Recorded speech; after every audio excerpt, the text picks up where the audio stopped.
Friendship day दिवशी dolphin ग्रुपने केली निसर्गाशी मैत्री। आज ऑगस्टचा पहिला रविवार सर्वत्र फ्रेंडशिप डे साजरा होत असताना डॉल्फिन नेचर रिसर्च ग्रुपतर्फे आज अहिल्यादेवी होळकर स्मारक परिसरात वृक्षारोपण करून निसर्गाशी मैत्री साधली। या ग्रुपतर्फे संस्थापक अध्यक्ष शशिकांत आयनापुरे यांच्या संकल्पनेतून गेली 25 वर्षे हा उपक्रम अविरतपणे सुरू आहे। पर्यावरण रक्षणाबरोबरच पर्यावरणविषयी जनजागृतीच्या माध्यमातून वर्षभर या ग्रुपतर्फे विविध उपक्रम राबविले जातात। आजही हा उपक्रम उत्साहात पार पडला। या भागातील नगरसेवक विष्णू माने व डॉल्फिन ग्रुपचे मेंबर्स यांच्या उपस्थितीमध्ये रस्त्याच्या कडेला व मोकळ्या जागेत 50 विविध रोपांची लागवड करण्यात आली।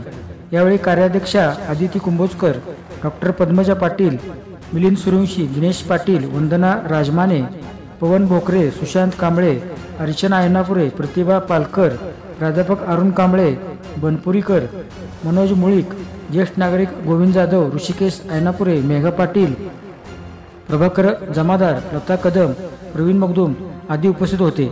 यावेळी पर्यावरण प्रतिज्ञा पूर्ण निसर्गाशी मैत्री व पर्यावरण रक्षणासाठी सदैव बांधील राहण्याची शपथही घेण्यात आली।